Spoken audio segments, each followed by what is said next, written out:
It was a late evening in mid-October when Elijah Wilson, a 38-year-old black man with broad shoulders and tired eyes, drove home through the suburbs of Birmingham, Alabama.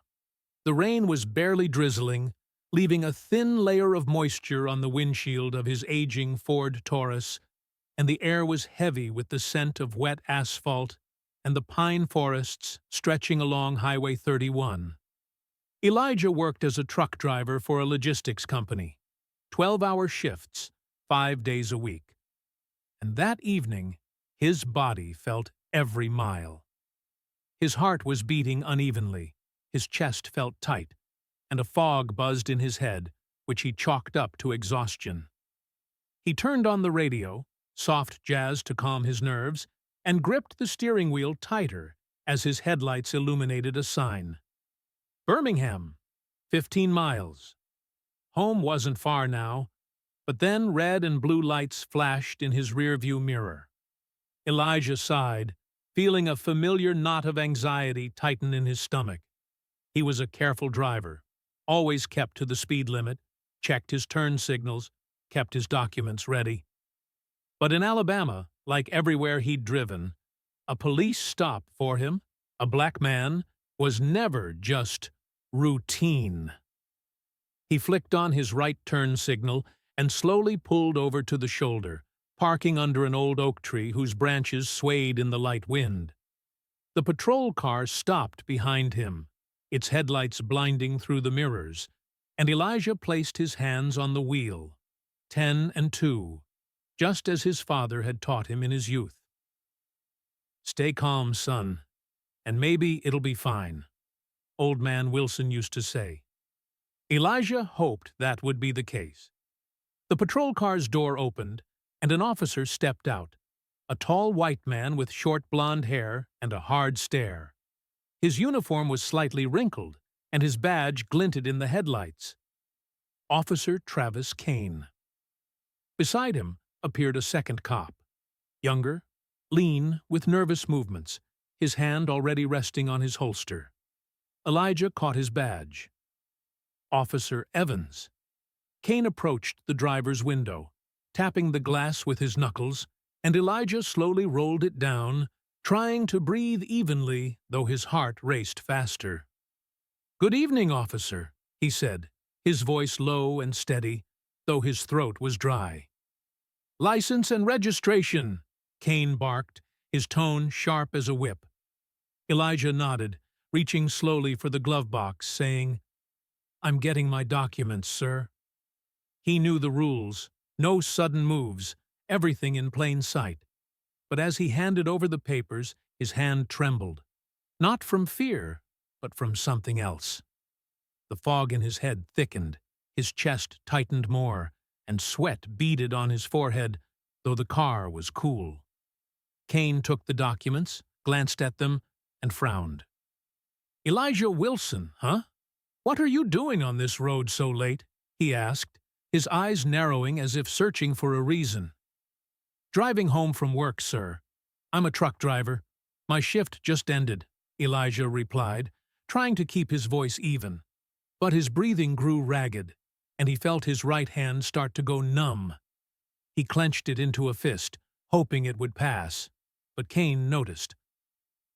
"Something wrong with you?" the officer snapped, stepping closer. Evans, standing behind, added, "He looks suspicious, Travis. Maybe he's on something." Elijah shook his head. "No, sir, I don't take anything. Just tired." But the words came hard, his tongue felt clumsy, and the world before his eyes began to blur. "Get out of the car," Kane ordered, his voice now cold and commanding. Elijah froze. "Sir, he began, but Kane cut him off. "I said get out." "Now!" Evans moved to the passenger door, hand on his gun, and Elijah felt panic mix with the pain in his chest. He knew he couldn't disobey, not here, not now, but as he reached for the door handle, his left hand fell limp, and the world tilted. I feel bad," he rasped. But Kane was already yanking the door open, grabbing him by the shoulder. "Don't mess with me, boy," the officer snarled, pulling Elijah out. Wilson's legs buckled. He dropped to his knees on the wet asphalt. And the last thing he heard before darkness swallowed him was Evans shouting, "He's faking it!"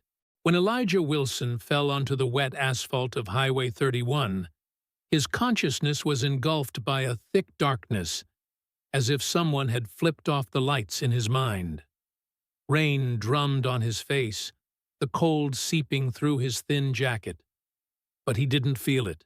His body lay still, only faint, ragged breaths escaping his chest. Officer Travis Kane stood over him, his boots splashing in puddles, his face twisted in a mix of irritation and contempt. "Faking it for sure," he muttered, nudging Elijah with the toe of his boot in the side.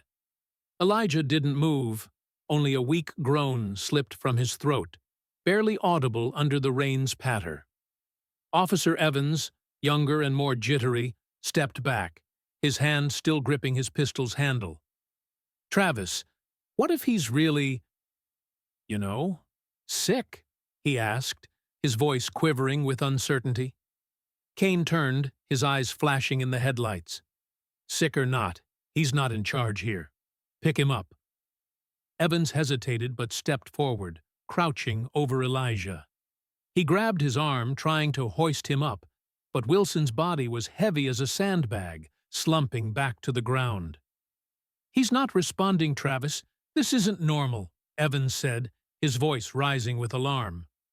Kane rolled his eyes, as if he dealt with this every day. "Then toss him in the car. He can sleep it off in a cell. If it's a trick, I'll make his life hell." He turned back to the patrol car, keying his radio. "Dispatch, this is Kane. 10:38 on Highway 31. Suspect's out cold, maybe high. Taking him to the station." The voice on the other end crackled. "Copy, Kane. Need an ambulance?" Kane snorted. "No, we've got it." He cut the radio and tossed to Evans. "Come on, move it."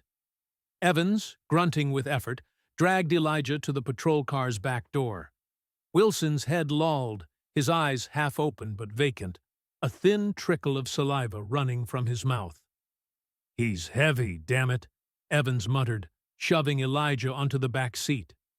The door slammed, and Kane slid behind the wheel, grumbling, "If he pukes in my car, you're cleaning it."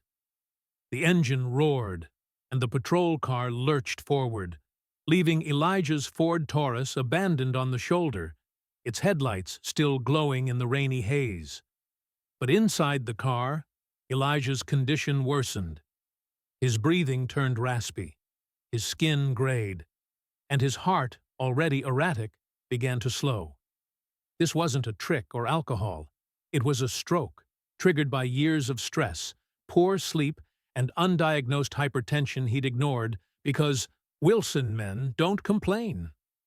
Meanwhile, 15 miles away in Birmingham, Elijah's wife, Keisha Wilson, sat on the couch in their modest Ensley home. Her daughter, 14-year-old Zoe, scrolled through TikTok on her phone, while her 9-year-old son Jaden doodled in a notebook, another spaceship for his imaginary game. Keisha glanced at the clock, 10:45 p.m. Elijah should have been home by 10:30, 11 at the latest if traffic held him up. She called him, but it went straight to voicemail. "Eli, where are you at?" she said into the phone, her voice soft but edged with worry. She tried again, same result. Keisha frowned, a creeping unease settling in her chest. "He probably just stalled somewhere," she told herself, but her fingers were already dialing his work buddy, Tom Ridley. Tom, groggy and annoyed, answered after the third ring. "Keisha, what's up?" he mumbled. "Tom, Elijah ain't home yet. Did he ride with you or go solo?" she asked, her voice trembling. Tom coughed. "Solo. We split after the shift. He left around 9:30, maybe 9:45. Said he was tired but fine." Keisha gripped the phone. "He didn't call you?" Tom said no. "Not after the shift." Maybe his phone died. But Keisha knew better. Elijah always kept a charger in the car. She thanked Tom and hung up, her heart pounding. "Kids, bedtime," she said sharply, and Zoe groaned, "Mom, 5 more minutes." But Keisha snapped, "Now!" Her mind was racing. Something was wrong. Back to the patrol car. Kane sped down the highway, the radio crackling weather updates, while Evans occasionally glanced back at Elijah. "He's breathing weird, Travis," he said finally, as Wilson's rasps grew louder, like a broken pump. Kane flicked a look in the rear view and grimaced. "Maybe he's playing us, or drank too much. We'll sort it at the station." But Evans wasn't sure. He saw Elijah's head lolling, his fingers twitching, and it didn't look like a game. "Should we stop? Call an ambulance?" he suggested, but Kane waved him off. "No, we're close. I don't want paperwork over some drunk." Evans fell silent, but his eyes stayed glued to Elijah, now barely moving, only the faint rise of his chest showing life. The Birmingham precinct loomed 5 minutes later, a gray concrete block with flickering streetlights and a few patrol cars in the lot. Kane killed the engine and stepped out, circling to open the back door. "Get up! Come on!" he barked, grabbing Elijah by the shoulder. But Wilson didn't react. His head flopped forward, eyes rolled back, breathing faint. Evans jumped out, his face paling. "Travis, he's not faking. He's dead or something." Kane leaned in, checked Elijah's neck for a pulse, and cursed. "Damn it, he's alive, but barely. Call an ambulance. Now!" Evans bolted inside, yelling into his radio. 10:52, urgent, suspect unconscious." Kane stood over Elijah, his hands shaking, not from fear, but anger. "Not on my shift," he muttered, unaware his body cam was recording everything. The precinct erupted in chaos. Officers spilled outside, someone shouted for the medics, and the duty sergeant, an older man named Garrison, burst from his office. "What the hell, Kane?" he roared, seeing Elijah half hanging from the car. "He was drunk or high, Sarge, then just passed out," Kane said, but his voice wavered. Garrison looked at Elijah, his gray eyes narrowing. "He's not drunk. This is a seizure or something. Why didn't you call medics right away?" Kane shrugged. "Thought it was a fake-out." Garrison swore and turned to Evans, now on the radio with EMS. "Male, 30s to 40s, unconscious, weak breathing, Highway 31, urgent." Meanwhile, Keisha paced at home, her nerves fraying. She called Elijah's sister, Tanya, who lived 20 minutes away. "Tanya, he's not home, not answering. I don't know what to do," she said, her voice breaking. Tanya, calmer by nature, replied, "Breathe, Keisha. I'm coming over. We'll call the cops. Maybe it's an accident." But Keisha knew it wasn't an accident. Her gut screamed something worse. She flipped on the TV to the local news, hoping for a clue, but it was just mattress ads. Her fingers shook as she dialed 911. "My husband hasn't come home," she told the operator. "His name's Elijah Wilson, driving a Ford Taurus from work. Please check." The ambulance screeched up to the precinct 8 minutes later, sirens wailing, red lights cutting the dark. Paramedics jumped out, shoving officers aside. "What happened?" shouted one, a bearded man named Mike. Kane repeated his story. "Stopped him for suspicion. He acted weird, then passed out." Mike bent over Elijah, checking pulse and pupils. "This isn't booze. It's a stroke or heart attack. Why didn't you call us sooner?" he snapped, his voice slicing like a blade. Kane stepped back, mumbling about a mistake, as the medics loaded Elijah onto a stretcher. "Pulse weak, pressure dropping, taking him to county," Mike yelled, and the ambulance roared off, leaving Kane and Evans in the rain, their faces masks of anger and fear. Part 3. Hospital and First Cracks. The ambulance tore through Birmingham's dark streets, its sirens shredding the night silence, rain pounding the roof like a drum roll before disaster. Elijah Wilson lay on the stretcher in the cramped cabin, his body trembling with faint convulsions, his once strong face now pale as ash. Paramedic Mike sat beside him, holding an oxygen mask to his face, his hands moving fast but precise, checking pulse, pressure, sliding a needle for an IV. "Hang on, man. We're almost there," he muttered, though he knew Elijah couldn't hear.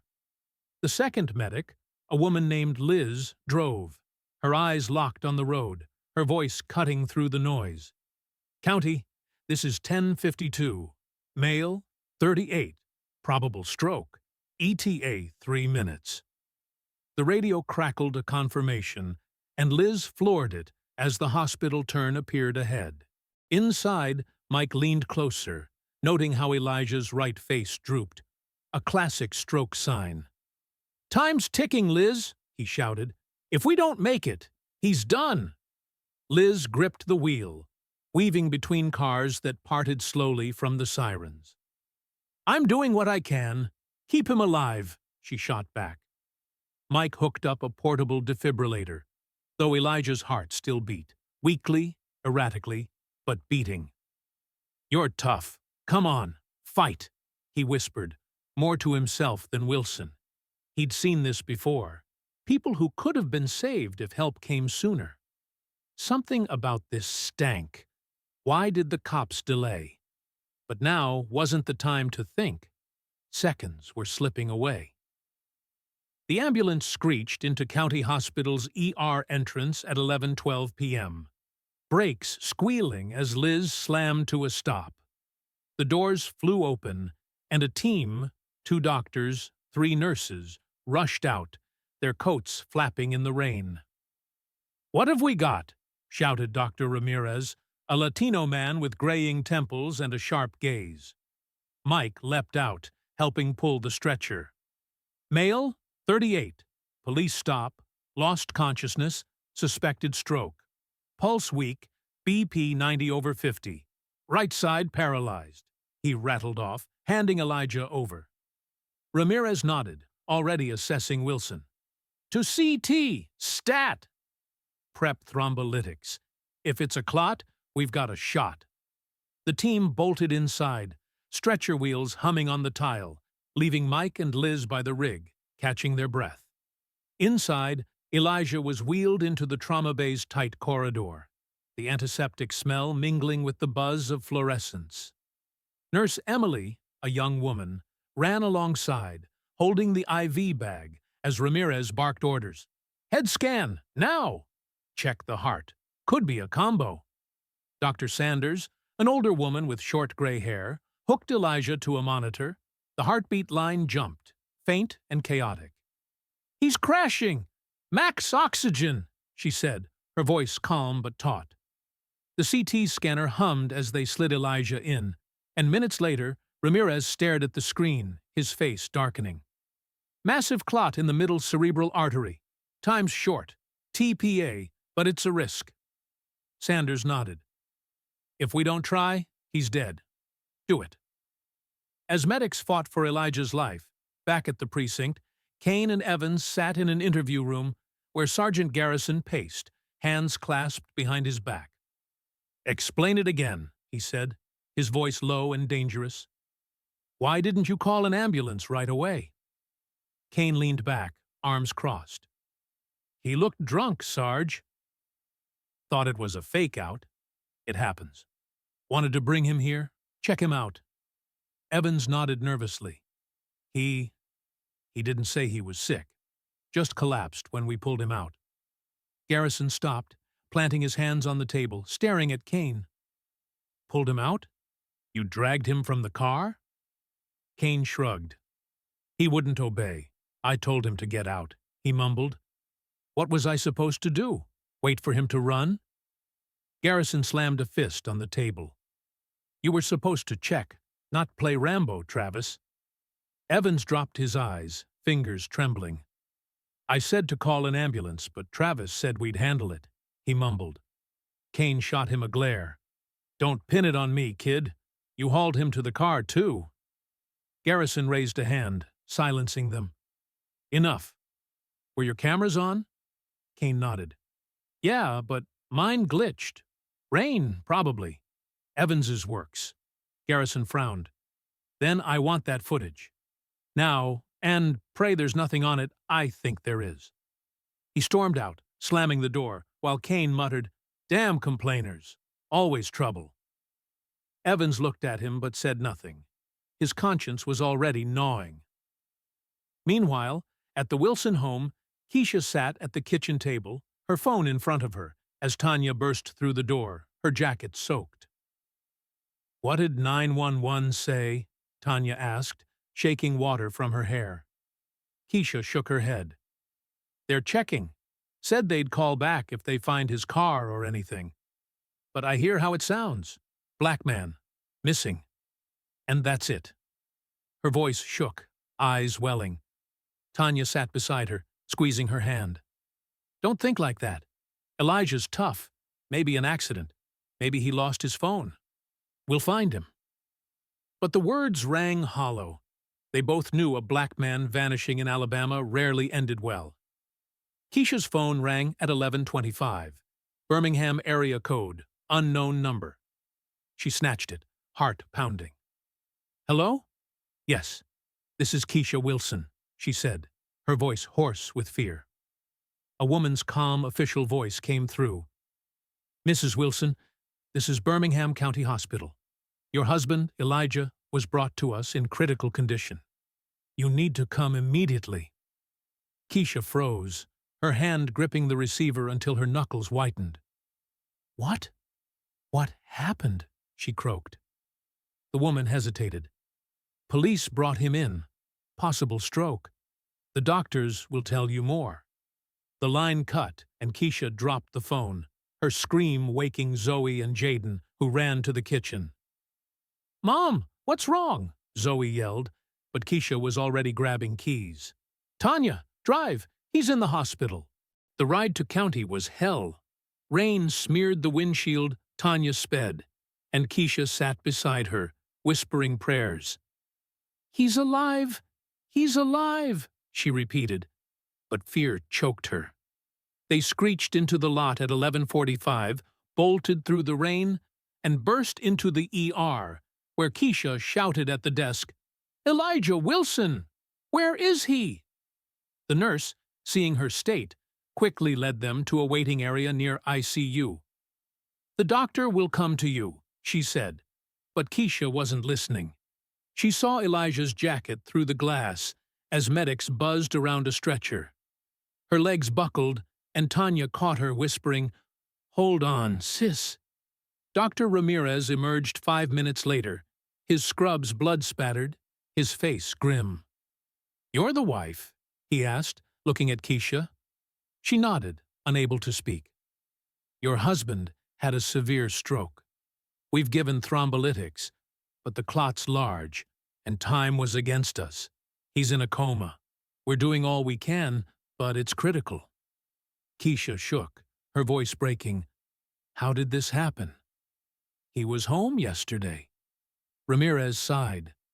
Police brought him in, said they stopped him for suspicion. He passed out. I don't know details. You'll need to talk to them. Tanya clenched her fists. Police? What did they do? Ramirez shook his head.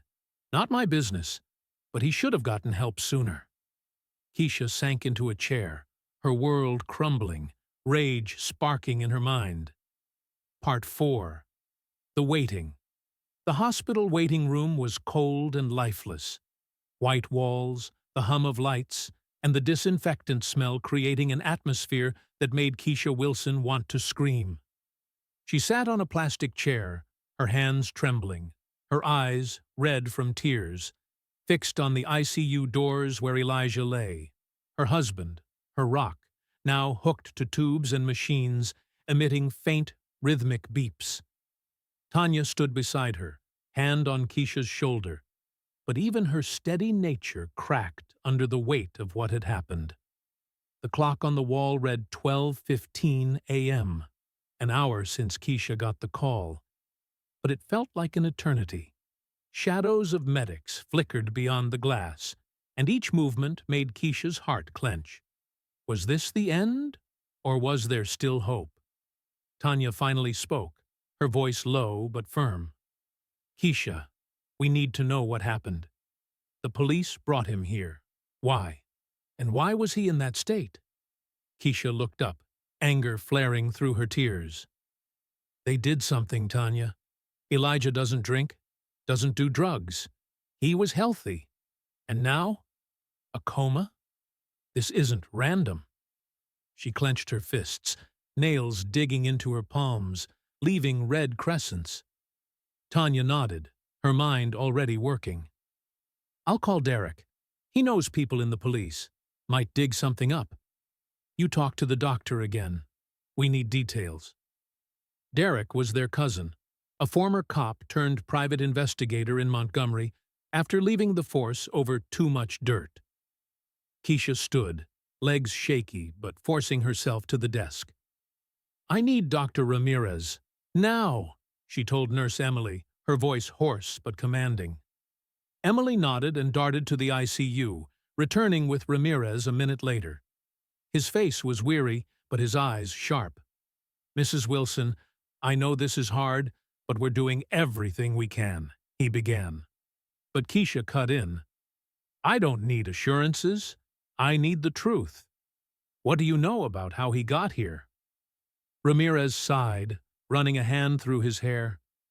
Police said they stopped him for suspicious behavior. He passed out during detention. They took him to the station, then here. But I'll be honest, if he'd gotten to us right away, his odds would have been better. A stroke is a race against time. Keisha felt her throat tighten. Right away? You're saying they kept him in the car when he was already sick? Ramirez nodded, choosing his words carefully. I don't know what happened in the car, but when he reached us, he was critical. The clot had already blocked brain blood flow. Every minute of delay made it worse. Tanya stepped forward, her voice sharp. So they might have killed him with their negligence? Ramirez raised his hands. I'm not a lawyer. I'm just giving the medical side. But yes, time was critical. Keisha turned back to the chair, her legs giving out, collapsing onto it, whispering, They killed him. They killed my Elijah. Tanya was already dialing Derek, stepping to the corner. Derek, it's Tanya. We need you. Elijah's in a coma. Police involved. Can you come? Derek, voice rough from sleep, answered, What? Elijah? Damn, I'm on my way. 3 hours. What's known? Tanya briefed him. The stop, collapse, delay, stroke. Derek cursed. This stinks, Tanya. I know those Birmingham cops. Half are racists, half just dumb. Gather what you can. I'll handle it. He hung up, and Tanya returned to Keisha, who stared at the floor. Derek's coming. We'll find out what happened, and they'll pay. Meanwhile, at the precinct, Sergeant Garrison sat in his office, watching footage from Evans's body cam, the only recording working that night. The screen flickered, showing the rainy road, Elijah at the wheel, his trembling hands passing documents. Kane's voice cut sharp. Get out of the car! Then Elijah rasped, I feel bad, and Kane grabbed him, yanking him onto the asphalt. The camera caught Wilson fall, his body jerk, and Kane nudge him with a boot, muttering, Faking it. Garrison paused it, his face darkening.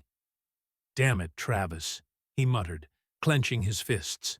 He'd known Kane for years, rough, stubborn, a tough cop rep. But this was over the line. Evans, though a rookie, should have known better.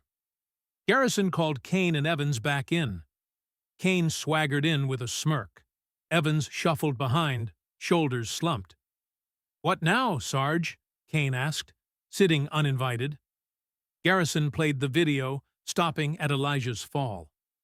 "Explain this," he said, voice cold as steel. Kane shrugged. He wouldn't obey. Thought he was running or hiding something. How was I supposed to know he was sick? Evans added quietly, "I said to call an ambulance." Kane spun on him. "You said it, but didn't push, so shut up." Garrison slammed the table. "You both screwed up. This man's in a coma. If he dies, it's on you. And me, if I don't fix this." He grabbed the phone, dialing Internal Affairs, IA. "This is Garrison, Precinct 4. We've got an incident, detention, suspect in a coma, possible negligence. Need a review." The voice replied, "Copy. Sending an agent tomorrow. Keep the footage and docs." Garrison hung up and glared at Kane. "You're off duty pending investigation. You too, Evans. Witness, so keep your mouth shut." Kane leapt up. "This is bullshit, Sarge. I was doing my job." Garrison stepped closer, eyes flashing. "Your job's to protect, not kill. Get out." In the hospital, Keisha sat by Elijah's bed, holding his hand, cold, still, an IV tube dangling from a vein. His face was calm, but unnaturally pale, the monitor above beeping faintly. Tanya returned with coffee. Keisha refused. "Derek'll be here soon," she said, but Keisha didn't reply. Her mind spun on Ramirez's words. "If sooner." She looked up, voice firm. "Tanya, I want everything. Who these cops are, what they did, why they didn't help. I won't let them walk away." Tanya nodded. "We'll start with the video. They've got cameras. Derek'll get it." At 3 a.m., Derek stormed into the hospital, jacket dripping, eyes blazing. He hugged Keisha and Tanya, voice low. Talked to a precinct contact. Stop was on Highway 31. 2 officers, Kane and Evans. They say Elijah faked it, but there's video. I'll get it, even if I have to kick doors down. Keisha gripped his hand. "Get it, Derek, and find witnesses. Someone had to see." Derek nodded. "I'm hitting the highway, checking Elijah's car, talking locals. This is just the start." On Highway 31, Elijah's Ford Taurus still sat under the oak, headlights long dead, rain streaking the glass. Derek pulled up at 4 a.m., his flashlight sweeping the interior. Elijah's phone lay on the passenger seat, dead but intact. He grabbed it, spotting patrol tire tracks in the mud. "They dragged him from here," he muttered, snapping photos. In nearby bushes, he found Elijah's wallet, likely dropped during the pull. Derek clutched it, anger rising. "You bastards will pay," he whispered into the dark. At the precinct, Garrison rewatched the video as the door opened. IA agent Linda Crow stepped in, folder in hand. "Sergeant, I'm here about your call. Show me what you've got," she said, her voice cool and professional. Garrison handed her the flash drive. "It's bad, Linda. Real bad." She nodded, sitting at his desk. "Then, let's begin." Part 5. Video that screams. The truth, dawn, barely pierced the heavy clouds over Birmingham as the first gray rays touched the windows of County Hospital. Keisha Wilson sat by Elijah's bed, her eyes dry from exhaustion but burning with a resolve born of a night of tears and fear. His hand rested in hers, cold, still, thin veins visible under the skin, while the monitor above softly beeped, marking the faint rhythm of his life. Tanya slept in a corner chair, head slumped, jacket hanging off her shoulders like a wet rag. It was 6:30 a.m., and the ICU's silence was oppressive. Only the hum of machines and distant nurse footsteps broke it. Keisha hadn't slept, her thoughts buzzing like a hive. Why? How? Who'll pay? She knew the answers lay out there, in the rainy dark of Highway 31, and she wouldn't stop until she found them. The door creaked open, and Dr. Ramirez entered, his face weary but eyes alert. He held a tablet with medical records, fingers gripping the stylus as if afraid it'd slip. "Mrs. Wilson," he began quietly, not to wake Tanya. "I've checked his status. He's stable, but the coma's deep. We've done all we can with thrombolytics, but the clot did major damage. Right brain hemisphere's hit hard. We don't know when or if he'll wake." Keisha squeezed Elijah's hand tighter, her voice raspy. "He's a fighter. He'll wake. But tell me, doctor, if they'd brought him sooner, would it have changed anything?" Ramirez sighed, gaze dropping to the floor. "Yes, the first 60 minutes are golden for a stroke. If we'd started treatment right away, the damage might have been less. But I can't say for sure. It's medicine, not magic." Keisha nodded, jaw clenching. "Thank you. That's enough for me." Tanya stirred awake at the voices, rubbing her eyes. "What did he say?" she mumbled, sitting up. Keisha turned to her, voice hard as stone. "They killed his chance, Tanya. The police held him while he was dying. I want their names, their badges. I want them to burn." Tanya nodded, her own anger rising. "Derek's on the highway. He found his phone and wallet. Said he'll be back with proof." Keisha stood, legs trembling from fatigue but pushing forward. "I'm going to the precinct. I want to look those bastards in the eye." Tanya grabbed her arm. "Not now. You're wiped out. Wait for Derek. We'll go together." Keisha yanked free. "I'm not waiting. My husband's here because of them. I've got a right to know." But before she reached the door, her phone rang. Derek. "Keisha, I'm at the precinct," he said, voice tense but controlled. "Found something. Video from one of the cops' cameras. It's bad. You need to see it, but not alone. I'm heading to you with a copy." Keisha froze, heart hammering. "What's on the video, Derek?" He sighed, and she heard his teeth grit. "They dragged him from the car when he couldn't stand. One of them shoved him, called him a faker. This isn't an accident, Keisha. It's a crime." Her breath caught, and she sank back into the chair, whispering, "Bring it. I want to see everything." Derek replied, "Be there in 20 minutes. Hold on." At the precinct, Sergeant Garrison and IA agent Linda Crow sat in a cramped office, reviewing Evans's cam footage for the second time. The screen showed it all. The rainy road, Elijah at the wheel, his weak voice, "I feel bad," and Kane's harsh command, "Get out of the car."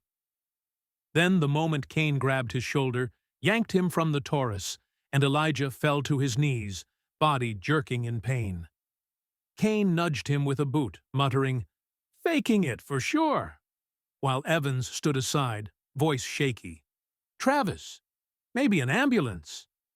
Crow paused the video, her face cold as ice.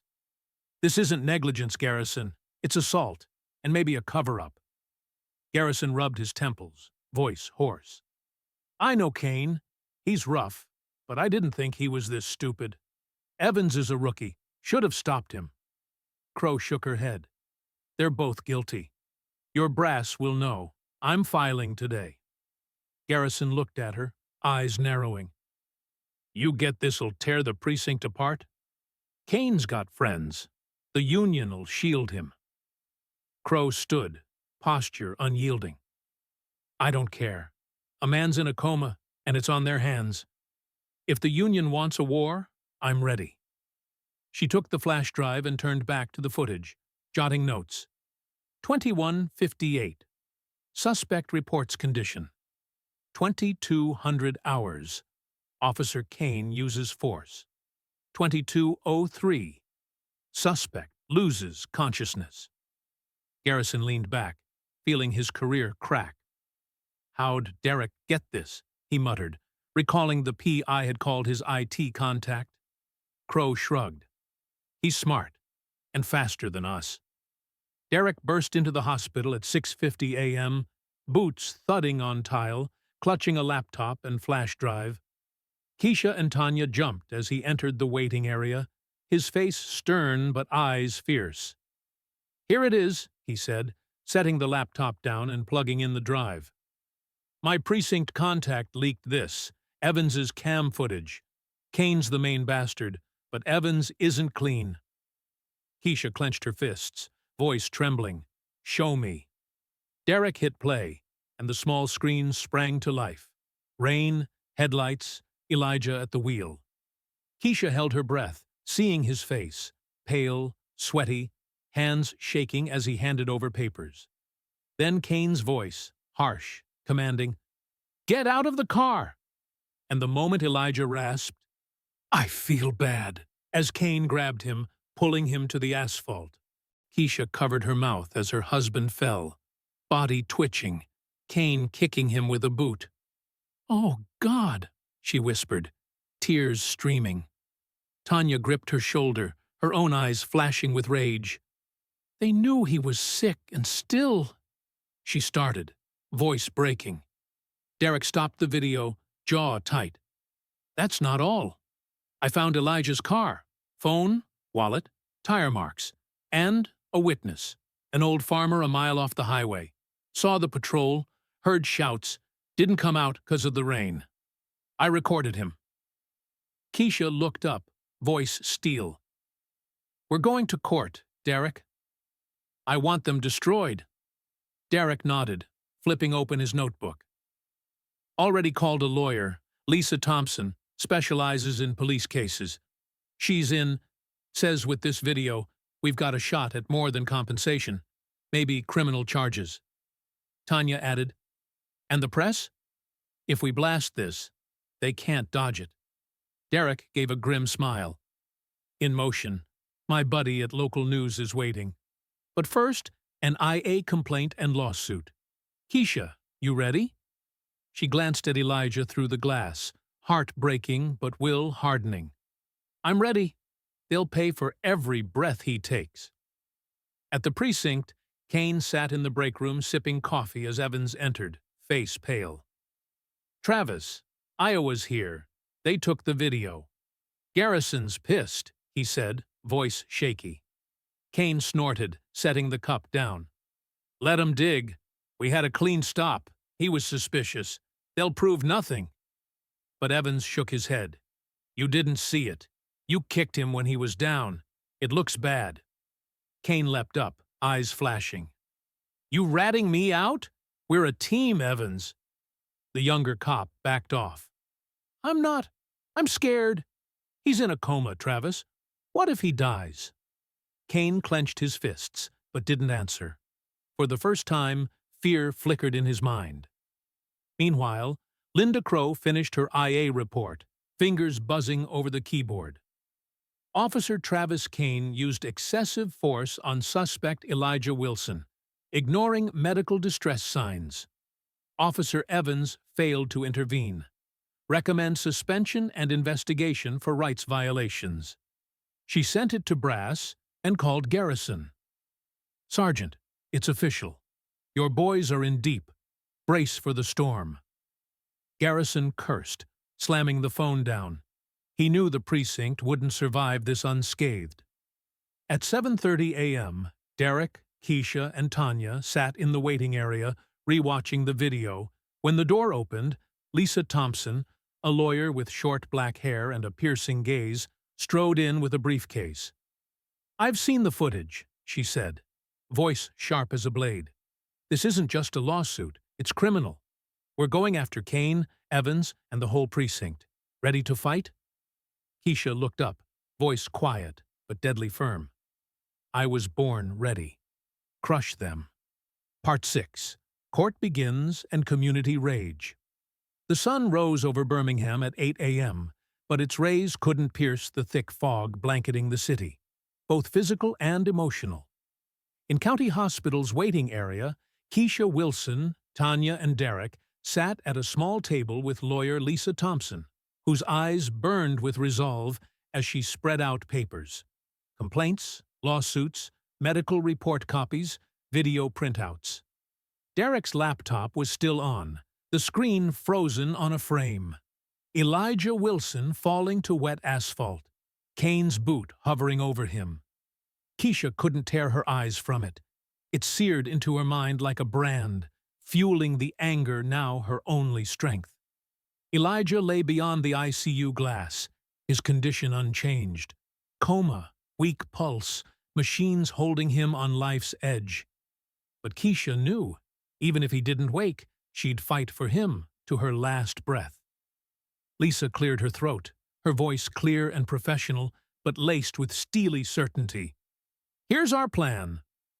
We're filing a civil suit against officers Travis, Kane, and Evans, plus the Birmingham Police Department, for violating Elijah's civil rights, negligence, and causing severe bodily harm. Separately, I'm pushing the DA for a criminal case, assault, and if his condition worsens, maybe manslaughter. The video's our golden ticket, but we need witnesses, medical findings, and public pressure to break their defense. Keisha nodded, fingers digging into the table's edge. I want them locked up, not just fired, in prison. Lisa smiled, though without warmth. Then we go all in. Keisha covered her mouth as her husband fell, body twitching, Kane kicking him with a boot. Oh, God, she whispered, tears streaming. Tanya gripped her shoulder, her own eyes flashing with rage. They knew he was sick and still, she started, voice breaking. Derek stopped the video, jaw tight. That's not all. I found Elijah's car, phone, wallet, tire marks, and a witness, an old farmer a mile off the highway.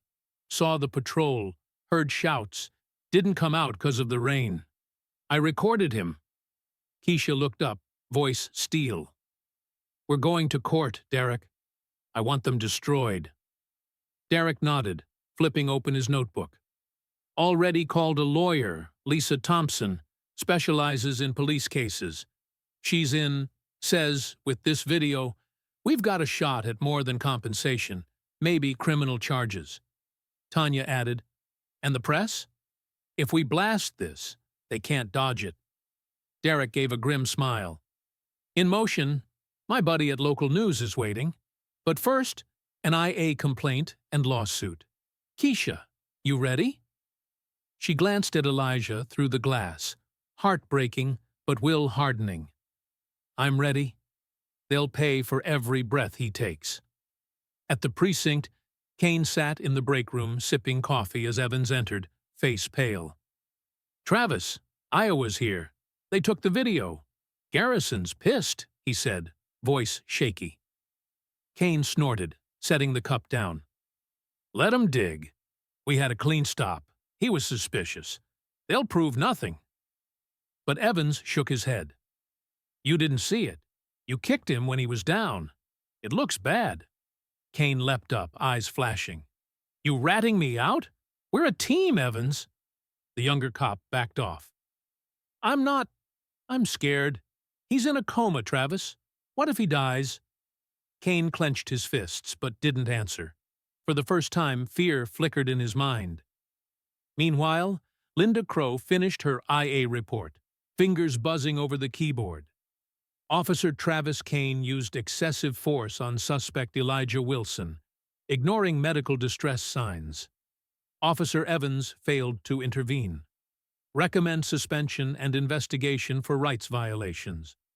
She sent it to brass and called Garrison. Sergeant, it's official. Your boys are in deep.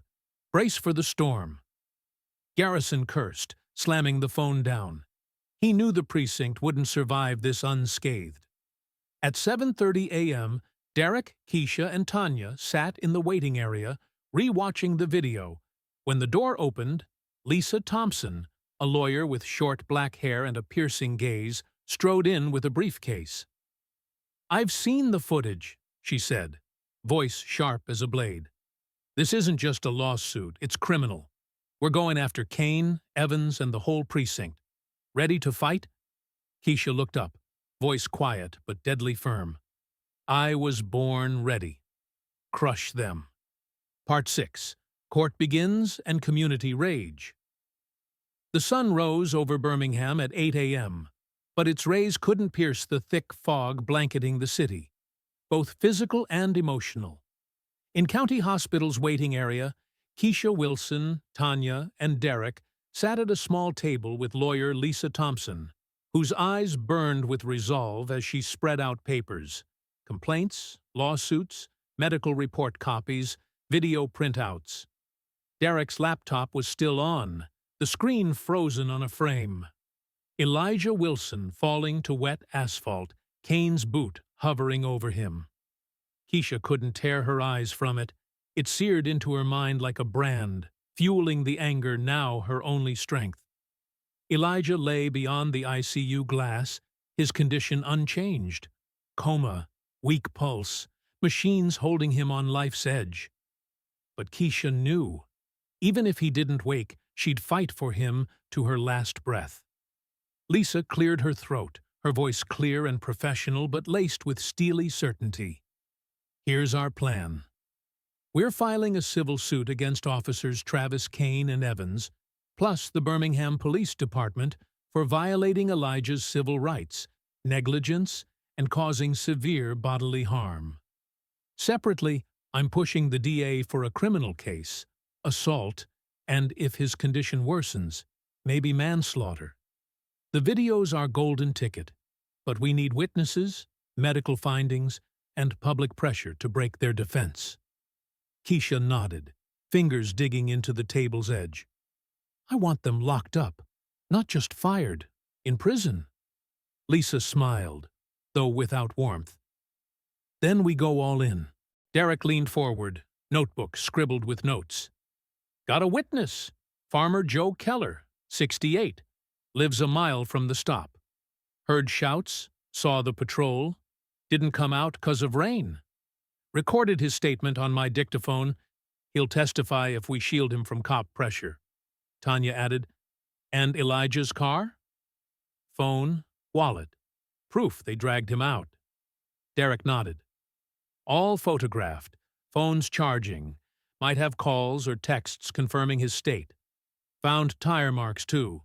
Patrol sat there 10 minutes before moving. They didn't rush. Lisa jotted it down, pen buzzing on paper. Great. We'll use it to show delay. Keisha, you need to talk to the press. Your voice will make this story live. Keisha froze, eyes widening. Press? I don't know if I can. I'm no speaker. But Tanya squeezed her hand. You don't need to be. Just tell the truth. People will hear, and they'll rise for us. Derek agreed. My friend at WBRC Local News is waiting. I sent him a video snippet. He's ready to air today if you'll talk. Keisha sighed, shoulders sagging, but she nodded. Okay. For Elijah, I'll do anything. Lisa stood, gathering papers. Then we move fast. I'm filing with the circuit court by noon. Derek handles witnesses. Keisha and Tanya prep for press. Meet at 2 p.m. for strategy. Meanwhile, at Birmingham Precinct, the air was tense as a storm's edge. Sergeant Garrison sat in his office, desk buried in papers, phone buzzing. Brass, Union, even City Hall. IA's Linda Crow had left, her report on his desk like a live bomb. Recommend immediate suspension of officers Kane and Evans. Full investigation for excessive force and protocol breaches. Garrison knew this was just the start. If the video leaked, and he was sure it would, the precinct faced hell.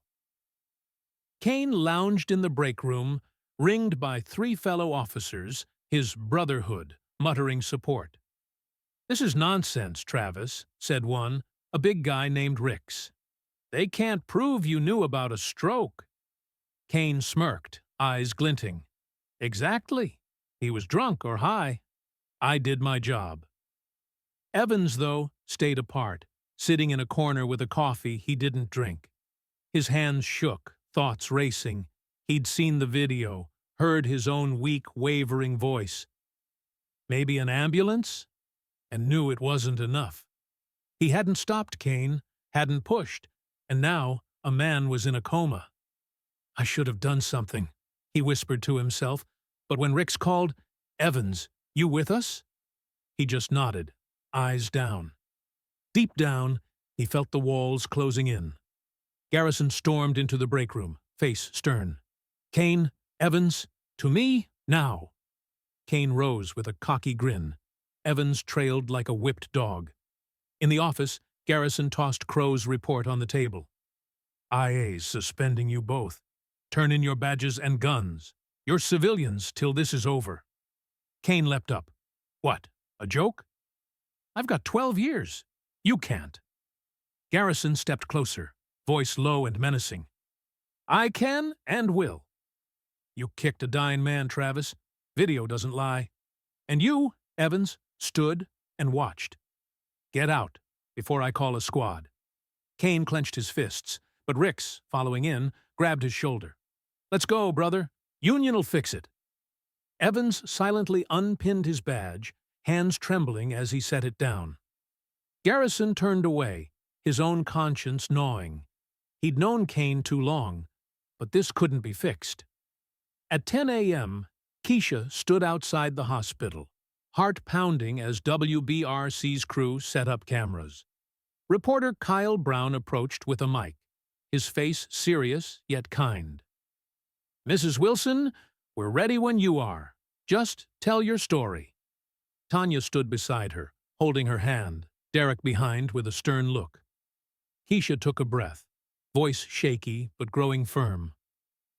"My husband, Elijah Wilson, was driving home from work when police stopped him for no reason. He got sick, a stroke, but instead of help, they dragged him from his car, shoved him down, and called him a faker. Now he's in a coma, and I don't know if he'll wake. I want justice for him, my family, everyone they've hurt." Her voice cracked, but she held steady, tears rolling. Kyle nodded, camera catching it all. "We've got video. Can you confirm it's your husband?" Derek handed over the flash drive, and Kyle passed it to the operator. "That's him," Keisha said, voice hardening. "And I want the world to see what they did." The crew wrapped at 10:30, Kyle promising, "This airs at noon, top story." "We're with you, Mrs. Wilson." Keisha nodded, shoulders slumping from exhaustion, but a fire burned in her chest. At noon, the story exploded on WBRC. Birmingham police under fire. Man in coma after brutal stop. The edited but damning video aired, Elijah falling, Kane kicking, Evans standing by. The newsroom phones rang off the hook. Viewers, activists, even politicians demanding answers. By 1 p.m., it swept social media. Twitter erupted with hashtag Justice for Elijah, hashtag Birmingham PD, hashtag Police Brutality. Local leaders, like Pastor James King, from Ensley Baptist, called for protest. "We won't stay silent," he boomed to cameras, voice like thunder. At the Wilson home, Zoe and Jaden sat before the TV, Tanya having just brought them back so Keisha could rest. Zoe, seeing her mom on screen, clenched her fists. "They hurt Daddy," she said, voice quaking with anger. Jaden, holding his spaceship sketch, whispered, "He'll wake up, right?" Tanya hugged them, eyes wet. "He's a fighter, babies, and we're fighting for him." At 2 p.m., Keisha, Tanya, Derek, and Lisa gathered in the lawyer's office, a small downtown space cluttered with papers and law books. Lisa flipped on the TV, WBRC replaying the story. "The community's with us," she said, voice calm but triumphant. "Lawsuits filed. Court set a hearing for next week. Kane and Evans are suspended. IA's pressing. NAACP called too. They want in." Keisha met her gaze, eyes flashing. "Good. But I want more. I want them jailed." Lisa nodded. "Then we need the DA. I'll meet him tomorrow. With this pressure, he won't brush it off." Meanwhile, Birmingham's streets hummed. People massed at the precinct, holding signs, "Justice for Elijah." "Cops to account," Pastor King led, megaphone booming. "We demand truth. We demand change." Police set a cordon, but officers looked edgy. The scandal swelled, their blue wall cracking. Kane, at home, turned on the TV and saw the protest. Rage flared. "Damn rioters," he muttered, hands shaking as he poured whiskey. Evans, in his apartment, sat in the dark, staring at his old badge, whispering, "What did I do?" At 3 p.m., Lisa got a call from WBRC's Kyle. "Keisha, we've got more." An anonymous precinct source leaked Kane's radio audio. He told dispatch, "No ambulance needed, we'll handle it. It's gold." Keisha clenched her fists, voice deathly quiet. "Give it to me. I want everyone to hear." Lisa smiled. "Oh, they will. We're just getting started." Part 7. Court Hearing and the Radio Voice. 5 days had passed since that night on Highway 31, and Birmingham simmered like a pot ready to boil over. It was Wednesday, October 18th, and the morning sun blazed through clouds, reflecting off the Birmingham Circuit Court's windows, an old red brick building in the city center, ringed by a crowd of protesters. Signs waved in hands. "Justice for Elijah! Cops to jail! Black Lives Matter!" Pastor James King stood at the forefront, voice booming through a megaphone. "We're here to say, enough! We won't back down till truth shines." Police held the perimeter, but officers looked tense, helmets gleaming, eyes hidden behind shades. The crowd chanted, reporters from WBRC, CNN, and local papers buzzed, cameras catching every moment. The Wilson versus Birmingham PD hearing was set for 10 a.m., and the city held its breath. Inside, Keisha Wilson sat at the plaintiff's table, hands clutching a purse holding Elijah's photo, smiling in his trucker uniform taken 2 years ago at a family picnic. Beside her was Lisa Thompson, her lawyer, eyes icy with confidence as she reviewed notes. Derek sat behind, laptop open, flash drive with video and audio in his pocket, ready for battle. Tanya stayed at the hospital with Elijah, whose vitals hadn't budged. Coma, weak pulse, machines tethering him to life. Keisha felt him here, in the courtroom, like he whispered, "Fight, honey." She clenched her jaw, heart racing, but the voice in her head was firm. "I won't let you down." Across the room sat the department's lawyers, 2 men in pricey suits, hired by the police union. John Mason, the senior, was known for bailing cops out, his gray hair and soft southern drawl masking a razor mind.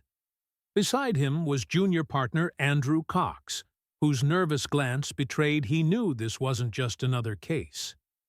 Kane and Evans sat behind them, both in civilian clothes, Kane with a smug grin, Evans with slumped shoulders, avoiding Keisha's eyes. Judge Eleanor Brown, an elderly black woman with a stern face and piercing gaze, entered at 9:55, robe rustling as she took her seat. "Let's begin," she said, voice cutting the silence like a knife. Lisa rose first, stance unyielding. "Your Honor, we're here to demand justice for Elijah Wilson, a man brutalized by officers Travis Kane and Evans, leading to a stroke and coma. We're suing for civil rights violations, excessive force, and negligence that cost him his health, maybe his life." She held up a flash drive. "We have video from Officer Evans's body cam showing Mr. Wilson complaining of illness, yet Officer Kane forcibly removed him, threw him down, and ignored pleas for help." The room buzzed, reporters whispered, and Judge Brown raised a hand for quiet. Mason stood, voice calm but tinged with arrogance. "Your Honor, my clients acted within their authority. Mr. Wilson was stopped for suspicious behavior, slow driving, shaky hands, suggesting alcohol or drugs. Officers couldn't know his medical state and took reasonable steps to bring him in. It's tragic, not criminal." Keisha gripped her purse, knuckles whitening, eyes blazing. Lisa shot back. Reasonable steps? We'll prove it was gross negligence and racial bias. She turned to the table, firing up a projector. Evans's cam video played on screen. The room stilled as rain sounds filled the air. Elijah appeared, face sweaty, voice weak. "I feel bad." Kane barked, "Get out of the car!" grabbing him, yanking him to the asphalt. Keisha covered her mouth as her husband fell, body jerking, Kane kicking him, muttering, "Faking it." Evans stood by, voice trembling. "Travis, maybe an ambulance?" But Kane brushed him off. The clip ended as Elijah was shoved into the patrol car, head lolling, breathing raspy. The crowd outside rumbled, protesters catching snippets via reporters, chants growing louder. Judge Brown leaned forward, eyes narrowing. "Disturbing footage, Mr. Mason. How do you explain Officer Kane's actions?" Mason adjusted his tie, voice steady. "Your Honor, officers face fakers daily. Mr. Wilson didn't clearly say stroke. His actions could have been resistance." Lisa jumped up. "Resistance!" He could barely speak. "And we've got more." She held up a second flash drive. Audio from Officer Kane's radio, from an anonymous precinct source. "Permission to play?" Brown nodded, and Lisa plugged it in. Kane's voice crackled through, sharp and indifferent. "Dispatch, this is Kane, 1038 on Highway 31. Suspect unconscious, maybe high." Taking him to the station. Dispatch replied, "Copy." "Need an ambulance?" Kane snorted. "No, we'll handle it." The room erupted in whispers. Keisha's nails dug into her palms. Derek muttering, "Bastard." Judge Brown banged her gavel. "Quiet. Mr. Mason, this contradicts your reasonable steps." Officer Kane declined aid. Mason flushed, but said, "He judged it non-critical, a field call." Lisa smiled coldly. "A call that cost a man his brain." As the court listened, the crowd outside swelled. Hundreds, from students to retirees, filled the street. Pastor King raised his megaphone. "They knew he was sick and left him to die. We demand Kane and Evans's arrest. Now!"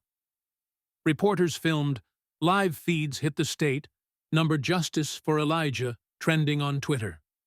At the hospital, Tanya sat by Elijah, holding his hand, as the TV in the hall aired the story. Tears welled, but she whispered, "We're doing this, brother. Hang on." In court, Lisa called Dr. Ramirez. He took the stand, voice calm but firm. Elijah Wilson suffered a massive stroke from a clot in the middle cerebral artery. If he'd reached us within an hour of symptoms, we could have reduced damage. The delay, at least 20 minutes per police, critically worsened him. Mason rose for cross. "Doctor, can you guarantee faster care would have saved him?" Ramirez shook his head. "No guarantees, but odds were much higher. Time is everything." Mason sat, his confidence fraying. Next was Farmer Joe Keller, brought by Derek. The old man, in worn jeans and shaky hands, said, "Heard shouts that night, around 10 p.m. Saw the patrol under the oak. Heard someone yell, 'Get out!' Then quiet. And they left. Didn't come out. Rain, you know." Lisa asked, "Sure of the time?" Keller nodded. "Yeah, checked the clock, waiting for my wife from work." Mason probed, "You didn't see it happen, right?" Keller shook his head. "No, but heard."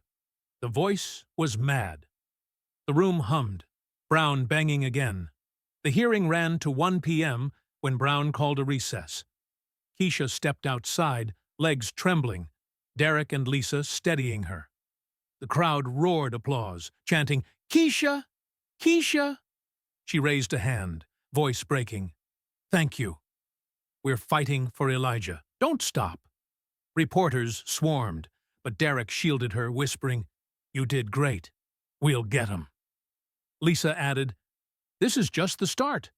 The audio will kill their defense." At the precinct, Garrison watched the live feed, face pale. His phone buzzed. The mayor. Third call. Demanding answers. "We're screwed," he muttered, as Linda Crow entered with a new report. DA's eyeing criminal charges. Assault. Negligence. Video and audio are nails in their coffin, she said. Garrison nodded.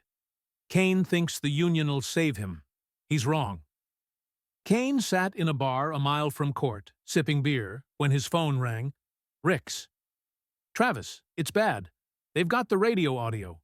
Union says they might save your pension, but court, it's another story." Kane slammed the table. "Damn snitch! I'll crush him!" But his voice shook. He felt the walls falling.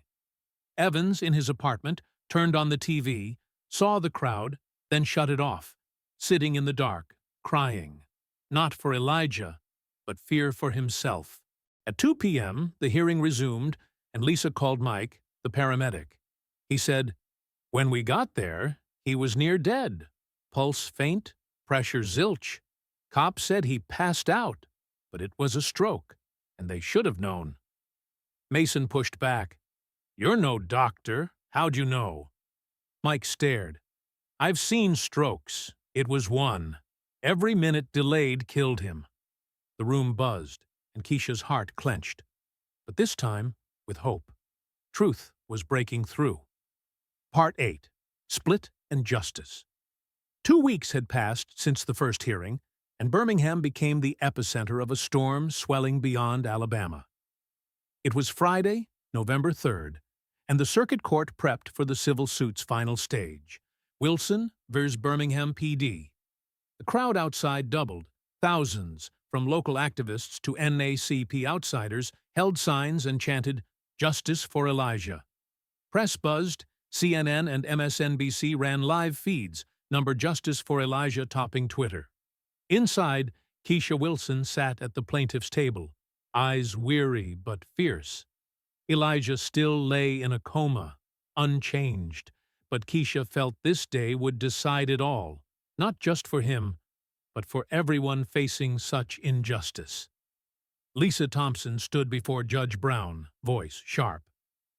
"Your Honor, we've proven officers Kane and Evans acted with gross negligence and bias, causing Elijah Wilson's coma.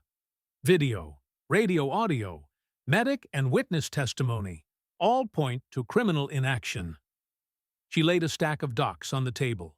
Medical reports, IA findings, transcripts. "We demand $10 million compensation and full department accountability." The room hummed, but Brown banged her gavel, gaze stern. Lawyer Mason rose, confidence fading, but voice steady. "Your Honor, my clients followed protocol. No direct proof their actions caused the stroke. It could have been natural." But his words rang hollow. The video and audio had crushed their defense. Judge Brown leaned in. "Mr. Mason, I saw the footage. Your clients ignored a crisis and declined an ambulance. That's not protocol. It's indifference." Mason sat, face red. At the precinct, the split was clear. Sergeant Garrison resigned the day before, unable to bear the pressure. His statement short. "I can't lead what's rotten." IA's Linda Crow finished her probe, recommending criminal charges against Kane and Evans, assault and negligence with severe harm. The DA, under protest and NAACP pressure, agreed. Arrest warrants issued that morning. Kane, hearing it at home, smashed his TV, his shout echoing through thin walls.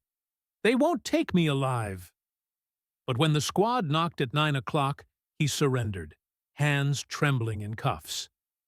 Evans, conversely, awaited arrest in his apartment, quietly weeping. He'd already agreed to testify against Kane for a deal. In court, Lisa called her final witness, Evans. He entered, pale and hunched, civilian clothes hanging like on a rack. "Tell us what happened," Lisa said. Evans swallowed, voice shaky. "I saw he was sick, but Kane said it was a trick. I suggested an ambulance, but didn't push. I was scared of him." The room buzzed. Kane clenched his fists, but Mason hushed him. Evans added, Kane hated guys like Wilson. He said it in the locker room. I should have stopped him. Keisha glared at Evans, anger mixed with contempt. He was weak, but his words nailed Kane's coffin. At 1 p.m., Judge Brown ruled, Birmingham Police Department is liable for negligence and violating Elijah Wilson's rights. Compensation, $8 million. I also urge the DA to expedite criminal proceedings. The room erupted in cheers. Keisha wept, hugging Lisa and Derek. The crowd outside roared, Pastor King raising a fist. Victory!